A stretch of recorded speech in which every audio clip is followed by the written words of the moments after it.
Hello friend, good morning. कैसे हैं आप? आई होप आशा करती हूँ अच्छे होंगे, पढ़ाई अच्छे से चल रही होगी। आज का टॉपिक है हमारा ध्रुवण यानी कि रेप्लिकेशन। ये बड़ा ही कंफ्यूज करने वाला टॉपिक होता है कि डीएनए से आरएनए बनता है तो उसे क्या कहते हैं, आरएनए से डीएनए बनता है तो उसे क्या कहते हैं, कौन सी प्रोसेस होती है, उसे किस नाम से जाना जाता है।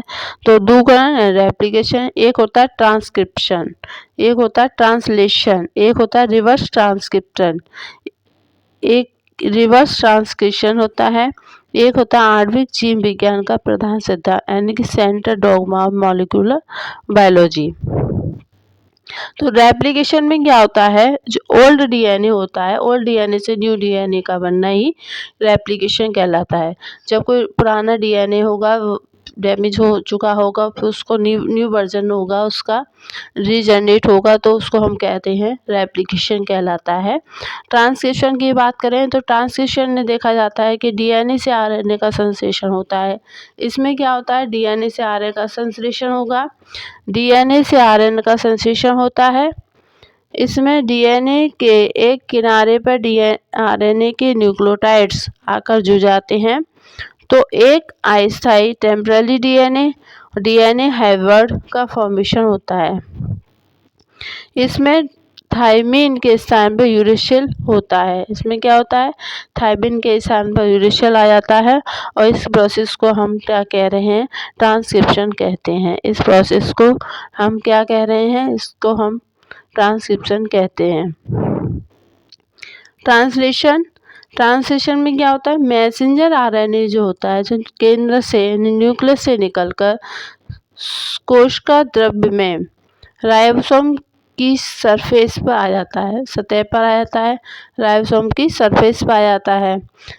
जब मैसेंजर आरएनए के न्यूक्लियस से निकलकर साइटोप्लाज्मा में राइबोसोम जो होते हैं सरफेस पर आ जाते हैं और प्रोटीन संश्लेषण करता है, तो यह क्रिया जो है टीआरएनए से अमीनो एसिड एंजाइम की हेल्प से होता है। यह क्रिया जो है किससे होती है, ट्रांस आरएनए से हेल्प लेती है, अमीनो एसिड से हेल्प लेती है, एंजाइम की हेल्प से होती है, एंजाइम की हेल्प से होती है।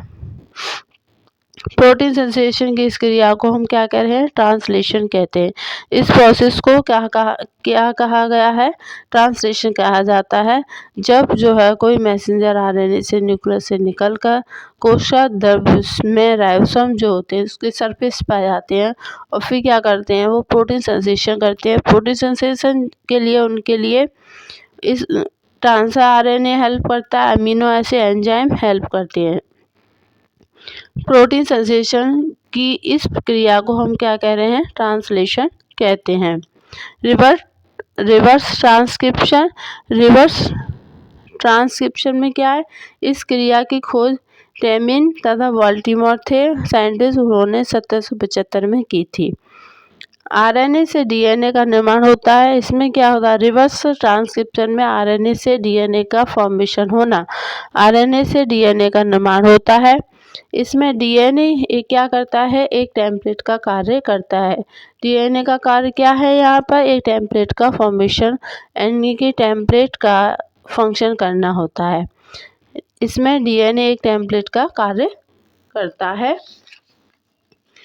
जो तो क्या हुआ, रेप्लिकेशन में क्या होता है, रेप्लिकेशन डीएनए आरएनए, आरएनए से डीएनए ट्रांसफर, आरएनए से ट्रांसलेशन होता प्रोटीन हुई। तो आणविक जीव विज्ञान का प्रधान central dogma of molecular biology, तो ग्रीक साइंटिस्ट से 1968 में दिया था। डीएनए मैसेंजर आरएनए, आरएनए से आरएनए, डीएनए जो है मैसेंजर आरएनए से फिर आरएनए से ट्रांसलेट होकर प्रोटीन संश्लेषण करता है। तो इसमें क्या होता है, इसमें एक सूचना का संचार एक ओर से दूसरी ओर होता है, यानी कि मैसेंजर की तरह से समझिए। एक सूचना, एक मैसेज जो है का संचार अगर दूसरी साइड में हो रहा है, दूसरी तरफ हो रहा है, तो उसको हम, क्योंकि ये क्या है, यूनिडायरेक्शनली फ्लो होता है उसमें, क्योंकि यह सूचना क्या होगी, यूनिडायरेक्शनल होगी, एक ही लाइन में होगी।